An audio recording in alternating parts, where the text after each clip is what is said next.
We've got Senator John Thune from the beautiful state of South Dakota, very prominent Republican, obviously, to put it mildly. Senator, so much to hit on you with here. If you'll indulge me first on the Bannon stuff, I know this is more White House staffing intrigue, not necessarily Senate intrigue.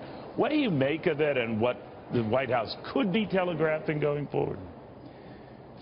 Well, we're kind of digesting it like you are, Neil. I think it's an appropriate move. As you pointed out, early on in the administration, there was a concern about having checks and balances on certain players that were involved, and it seems to me at least perhaps that now is not necessary.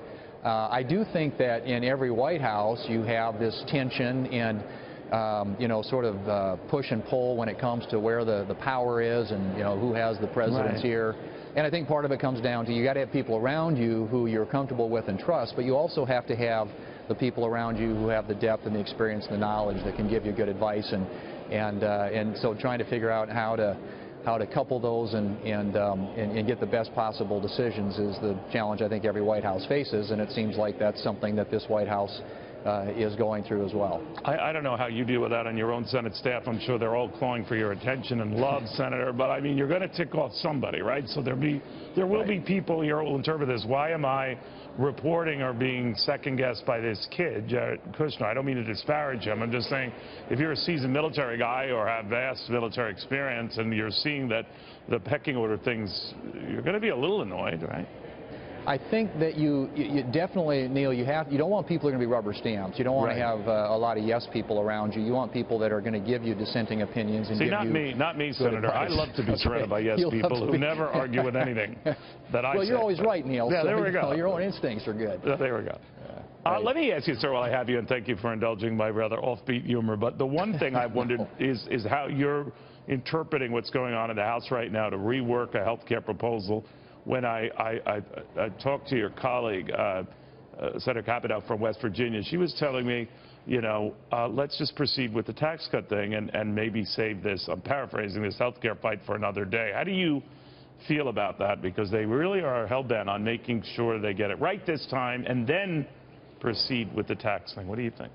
Right. Well, I think, Neil, as everybody knows, Obamacare is in a death spiral, and at some point the wheels just completely come off. I mean, the market's been collapsing, the premiums and deductibles and co-pays are skyrocketing, so something has to give, and I think everybody knows we've got to have a solution for this at some point, and sooner probably be better than later. I hope the House can figure out a path forward. I know they've been engaged with discussions with the Vice President. I hope those are constructive and meaningful, and that eventually they'll be able to report something out that we can deal with in the Senate. It doesn't sound like they are, Senator. I don't want to leap on that and assume the half-empty glass, but it looks like whoever they might win over on the conservative side to throw a lot of things back on the state's lap, they're going to tick off moderates or senators, maybe like yourself. And that what you gain, you lose on the other end. So they'll be right back in the same pickle. It's a delicate balance, and to get to 216 over there is not an easy feat. We know that, but I mean, in terms of moving past that into other items on the agenda, one of the reasons, of course, that we wanted to deal with health care first is because it frees up about $1 trillion in the baseline to do tax reform, and that's pretty critical as well. So. Again, I mean, I don't know where this ends up, but I'm glad they're talking, and I hope eventually they figure it out, because I think it's really important for the country that they do. Senator, indulging my sort of nothing around the world and all these issues, we're urging a punishing measure against Syria for this action on the part of President Assad to hit his people with chemical weapons. He argues no, that it's not his doing. That he bombed, armament buildings that had and housed these chemical weapons. Be that as it may, we want to crack down on. But how is that any different than the red line that Barack Obama drew? Because some are concerned that this president used to say that Assad has to go, and now he's saying not necessarily. Are you worried about the mixed signals we as a country are sending Syria? I think it's important that the United States develop a policy, a clear-eyed policy. It's hard. We're 6 years late on this. We've missed a lot of opportunities in the past. In the previous administration, this is a problem that the Trump administration inherited. But I think the world, I should say, and particularly that region of the world, is looking to America for leadership. And I think we have to take actions that will discourage the sort of thing that happened. Obviously, when you see barrel bombs and chemical weapons used against these Syrian children, it is horrific and tragic.